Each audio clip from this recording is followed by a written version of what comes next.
Bonjour, bonsoir. Bienvenue sur la chaîne de l'immigration et de l'entrepreneuriat. Aujourd'hui, nous sommes à Saint-Jérôme. Nous sommes accompagnés de mon partenaire Lovaf, Lionel. Bonjour. Et nous sommes accompagnés de notre étudiante Fatou. Bonjour Fatou. Alors, nous sommes là aujourd'hui pour parler d'entrepreneuriat et Fatou va nous parler un peu de son business en lien avec la restauration. Et nous allons aussi parler de l'accompagnement que nous donnons pour ceux qui veulent ouvrir une épicerie au Canada. Parce que c'est la première formation business et jamais donné au Canada par une épicerie. Il n'y a que l'épicerie Lovaf qui le donne en partenariat avec l'immigration et l'entrepreneuriat. Sans plus tarder, bonjour Fatou. Allô. Comment tu vas? Alors il fait beau aujourd'hui. Hein? Alors, on aime bien, hein? C'est résidentiel, c'est propre, super. Ça n'a pas été dur de t'installer ici. Hein? Ok. Mais Fatou, dis-nous, on est venu comme ça dans le cadre de parler de business. Ça fait combien de temps que tu t'es lancé en entrepreneuriat? Dans la restauration?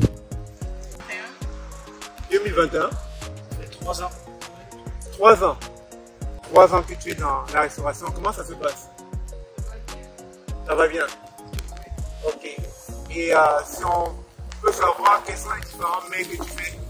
Je prépare toutes les plats africains. Et en dehors de je te demandais de citer 3 top 4 repas qui passent le plus. C'est quoi? Tu peux me donner une liste? J'ai les attiqués, poisson braisé, riz braisé, puis les dégués aussi. Ils commandent beaucoup les dégués. Super. Ouais. Et les prix des plats? Les prix sont abordables. Moi, je fais un plat de chip à $20.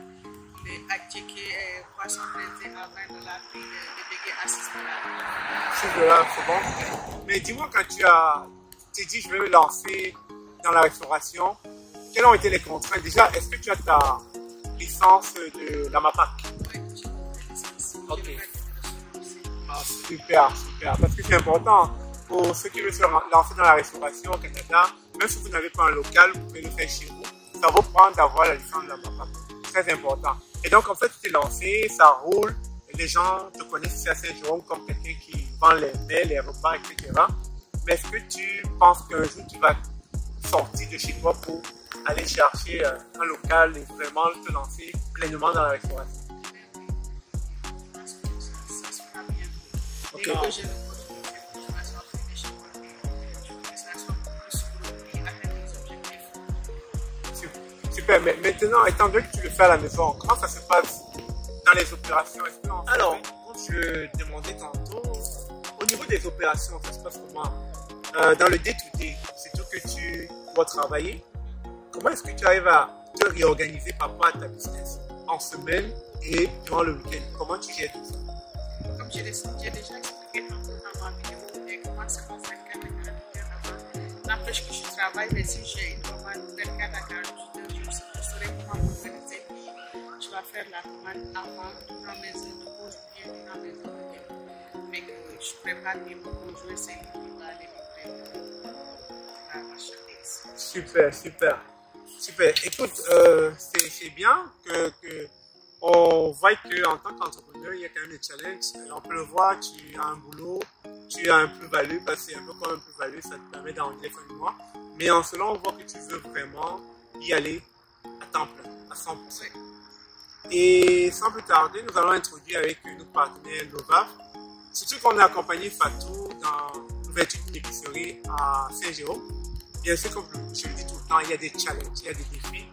Et nous allons en arriver à cette question-là. Mais avant, je vais laisser la parole à Lionel qui nous parle un peu de la formation sur le plan pratico-pratique et comment ça s'est fait avec notre étudiante Fatou. Bonjour tout le monde. Merci beaucoup Stéphane pour la présentation. Comme vous l'avez déjà vu circuler sur les réseaux sociaux, à peu près, on fait des vidéos presque tout le temps. La formation est accessible à tout le monde. Et moi, je suis là sur le côté pratico-pratique. Pratico-pratique, c'est-à-dire c'est quoi? C'est comment faire pour avoir ta marchandise. C'est quelle communauté que tu touches. C'est comment tu t'approvisionnes à l'extérieur et sur le territoire canadien. C'est qui tes fournisseurs? Comment ça se passe pour la gestion des opérations quotidiennes de ton magasin?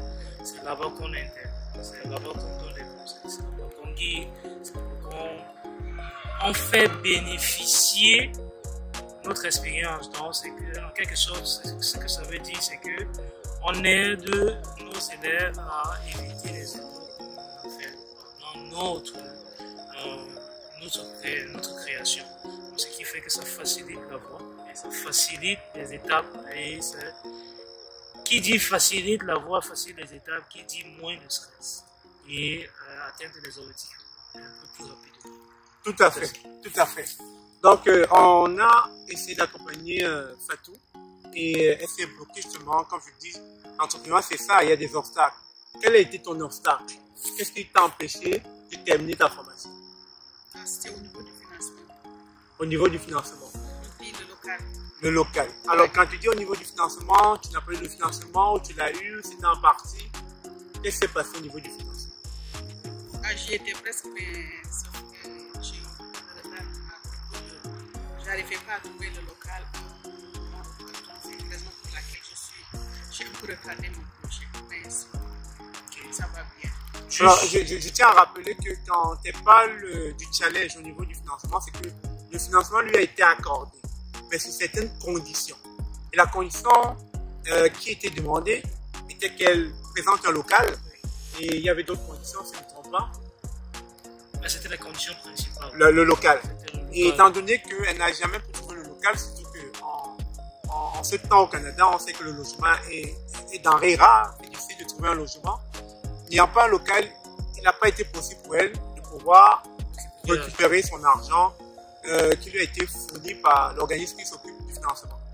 Mais sinon, c'est ça que je dis tout le temps, l'entrepreneuriat, il y aura des obstacles de ce genre, mais la question c'est est-ce que vous allez vous décourager lorsque vous allez être en face du premier obstacle?